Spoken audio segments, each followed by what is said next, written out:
Assalamualaikum warahmatullahi wabarakatuh. Jumpa lagi dengan channel Ngaji Dewe bersama saya Kang Syamsul. Meneruskan bacaan kitab Tanqihul Qaulil Hadits. Mohon maaf Lubabul Hadisnya dan mengutip keterangan dari Tanqihul Qaulil Hadits.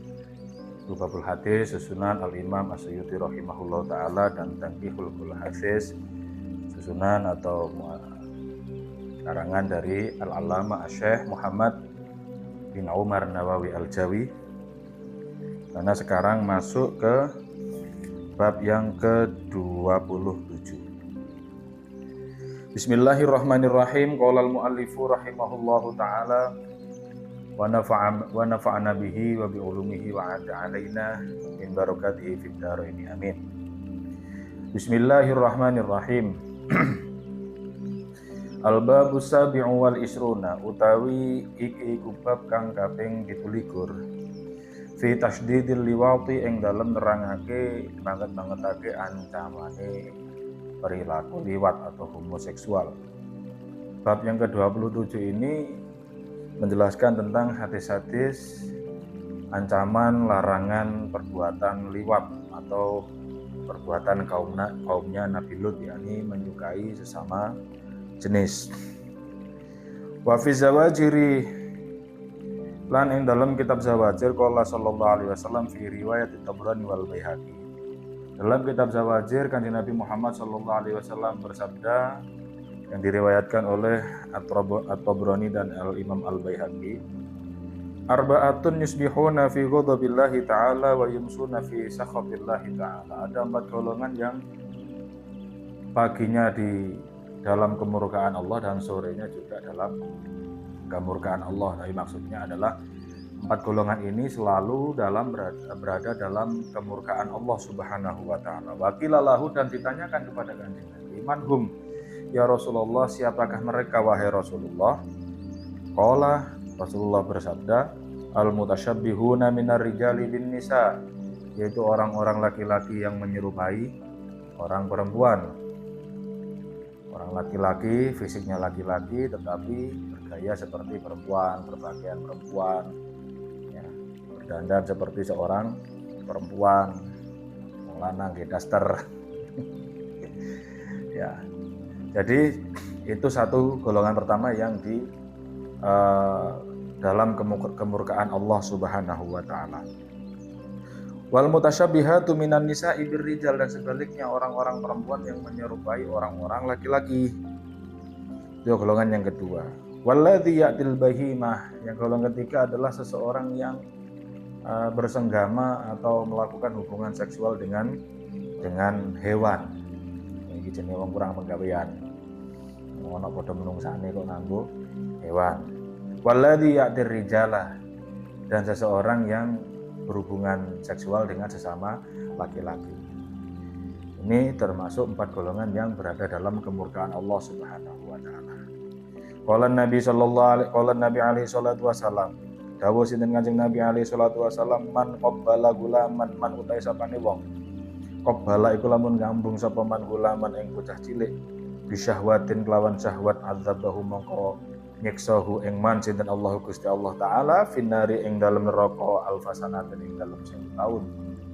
Seseorang yang mencium laki-laki muda gulam, ya, dengan syahwat, artinya syahwat yang membangkitkan gairah seksual, bukan menciumnya karena syafaqah. Kalau menciumnya karena syafaqah, welas asih, cinta, karena cinta, karena Allah lah gampangannya, bukan karena syahwat terhadap yang menimbulkan gairah seksual, maka itu disiksa oleh Allah kelak di neraka selama 1000 tahun. Wa qala lan dawuh sinten Kanjeng Nabi alaihi salatu wasallam, lawi kita salah lamun adus sapa alutiyu kaume wong kang bangsa kaume Nabi Lut bima'il bahri lawan banyu segara, lam yaji mongko ora teko sapa alutiyu yaumal kiamat ing dalam dina kiamat illa junuban kejaba hale wong kang junub. Seseorang yang berperilaku seperti kaumnya Nabi Lut berhubungan seksual dengan sesama jenis, itu seandainya mandi menggunakan air laut, maka di hari kiamat dia tidak akan datang kecuali dalam keadaan junub. Artinya apa? Ini menunjukkan bahwa mandi besarnya orang yang homoseksual ataupun lesbi itu tidak berguna. Sebab dikatakan lam yaji yaumal qiyamah illa junub. Di hari kiamat nanti dia datang dalam keadaan junub. Wa qala lan dawu sinten alaihi salatu sinten kanjeng Nabi sallallahu alaihi wasallam man qabbala gulaman man sapane wong qabbala iku lamun ngambung sapa man gulaman ing bocah lanang cilik laki-laki muda bisyahwatin lawan syahwat uljima mongko den keluh sapa man pilih jamin kelawan keluh minarin cangkeng api cangkeng geni. Seseorang yang mencium laki-laki muda ya, dengan gairah syahwat, maka dia di hari kiamat nanti dikeluh itu kayak sapi yang ada talinya dimasukkan ke hidung sampai ke kepala belakang itu diikat itu ya. Nah, talinya itu terbuat dari api. Ya, kalau di hari kiamat kemungkinan ya apinya diambilkan dari api neraka. Wa qala lan dawuh sinten Kanjeng Nabi alaihi salatu wasallam man massa gulaman. Berarti kalau mencium sekarang menyentuh. Manut sapane wong massa iku lamun gempok sapa man gulaman ing wong lanang cilik, wong lanang enom bi syahwatin kelawan syahwat la'anahullahu mongko nglaknati wa iman. Sinten Allah Gusti Allah wal malaikatu lan para malaikat wan nasu ajmaun lan manungsa sakabehane. Seseorang yang menyentuh laki-laki muda dengan gairah syahwat seksual, maka dia dilaknat oleh Allah Subhanahu wa taala dan dilaknat oleh para malaikat dan dilaknat oleh seluruh manusia.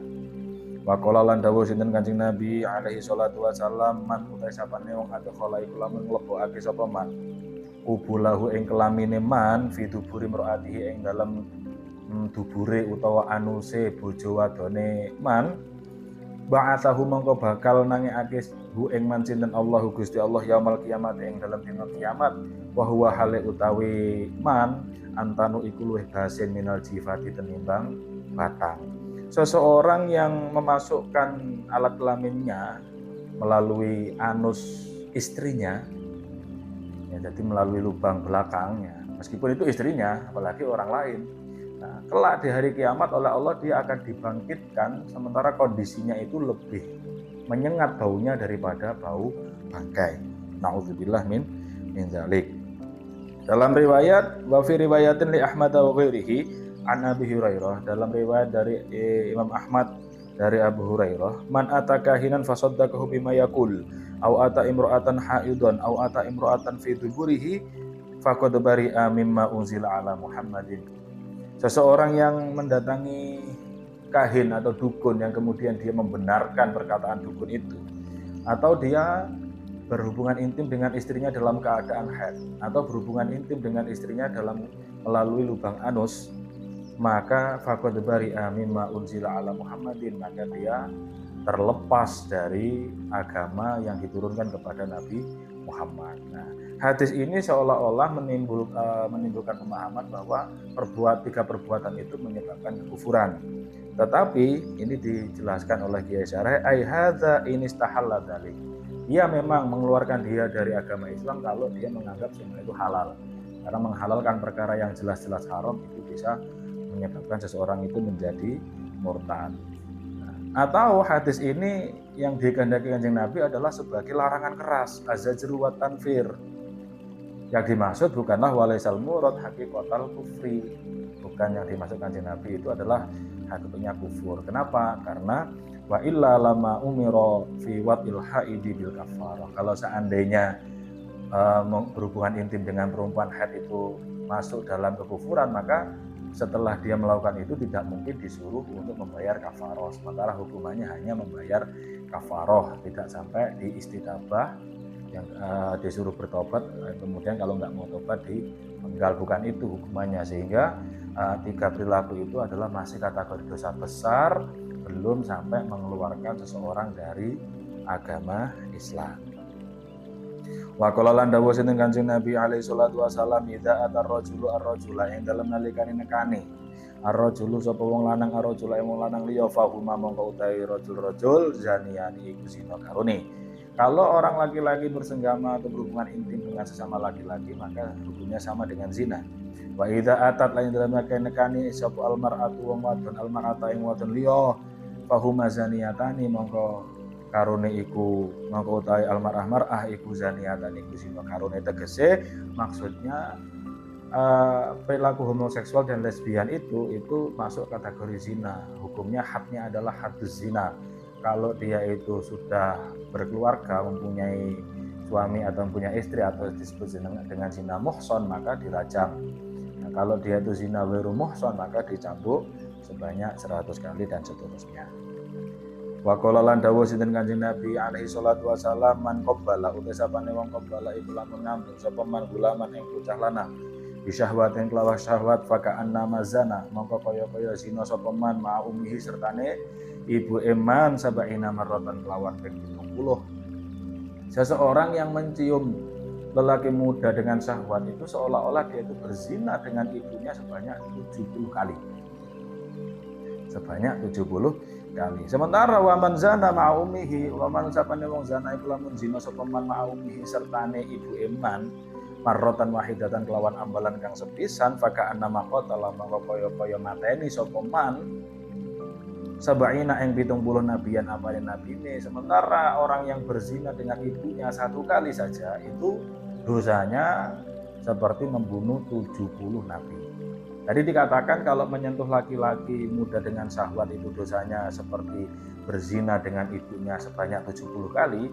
Dan 1 kali berzina dengan ibunya itu adalah seperti dosanya membunuh 70 nabi, maka menyentuh laki-laki ketika ditotal menyentuh laki-laki muda dengan syahwat itu seolah-olah 70 kali 70. Ya, 70 zina dengan ibu berarti sama dengan membunuh 70 nabi dikali 70 berarti 4.900 nabi. Menyentuh laki-laki muda ini adalah maksudnya adalah tasydid. Ya, larangan keras kalau kita menyentuh laki-laki dengan gairah syahwat seksual, maka menyentuh saja itu dosanya sudah seperti membunuh 4.900 nabi. Wa qala lan dawuh sinten Kanjeng Nabi alaihi salatu wasallam man utasapane wong lapo iku lamun liwat utawa berhubungan homoseksual sapa man fi gulamin ing dalem wong lanang cilik asbaha mongko isu-isu antuk mongko dadi sapa man fi qabri ing dalam kuburan iman khinziron iku celeng. Seseorang yang berhubungan dengan sesama jenis ya, ini jangan bicara emansipasi ya, jangan bicara yang apa itu namanya homoseksual yang kemudian digembar-gemburkan atau diperjuangkan, itu jangan ya, karena Islam betul-betul melarang. Islam itu betul-betul melarang. Bahkan ini dikatakan di kuburnya nanti dia itu akan berubah menjadi khinzir, menjadi babi. Nah, berarti sekarang kalau dia itu homoseksual di dunia ya gak gampangan ya seperti hewan itu yang masih hidup gitu aja ya. Wa qala lan dawuh sinten Kanjeng Nabi alaihi salatu wasalam idza lama sahin dalem nalikane gepok al gulamu sapa wong lanang wal gulama wong lanang liya ihtazza mongko goncang apa al arsy apa aras ketika ada orang berperilaku homoseksual ya, melakukan hubungan homoseksual, maka aras itu bergoncang. Wa qalati samawat yang kemudian langit itu berkata kepada Allah, ya Rabbana, duh pangeran ingsun, umurna paring perintah panjenengan ing kita nakhtafu mongko bakal nglenyapake sapa kawulahu ing man ing gulam. Langit aja mengancam, kalau ada orang seperti itu, wahai Tuhanku, wahai Allah, izinkan aku untuk melenyapkan orang itu. Wa qalatil ardu lan dawuh sapa ardu sapa bumi pun juga berkata, ya Rabbana, duh pangeran ingsun, umurna perintah panjenengan ing kawula nablahu mongko ngelak sapa ingsun hu ing gulam. Bumi pun juga mengancam, wahai Tuhanku, izinkan kepada aku orang yang berperilaku homoseksual tadi, izinkanlah aku untuk menelannya, dilenyapkan dengan ditelan bumi. Wa qala lan dawuh sinten Kanjeng Nabi alaihi salatu wasalam, la ta'tun nisaa, aja nekani sapa sira kabeh an-nisa ing pira-pira wadon fi astahihinna ing dalem pira-pira dubure wong wadon, fa innallaha mongko sak temene Gusti Allah la yastahyi iku ora amrih isin sinten Gusti Allah minal haqqi saking kebenaran. Janganlah kalian berhubungan intim dengan istri melalui lubang anus. Sebab apa? Sebab Allah itu tidak malu-malu untuk mengungkapkan kebenaran. Artinya suatu saat bisa jadi perilaku yang semacam itu akan dibuka oleh Allah Subhanahu wa taala sehingga kebenaran itu akan tersingkap di hadapan manusia yang lain. Semoga ini bermanfaat. Ancaman-ancaman larangan berbuat liwat seperti kaumnya Nabi Lut ini semoga menjadi pengingat kepada kita semua. Seraya berdoa semoga kita, keluarga kita, keturunan kita, anak cucu kita dijauhkan dari perilaku-perilaku yang menyerupai kaumnya Nabi Lut. Semoga bermanfaat. Kurang lebihnya mohon maaf. Jika ini bermanfaat menurut panjenengan, jangan lupa like, subscribe, dan share. Jika ada yang ingin dikomentari silahkan tulis saja di kolom komentar. Walafu minkum. Wallahul muwaffiq ila aqwamit thoriq. Wassalamualaikum warahmatullahi wabarakatuh.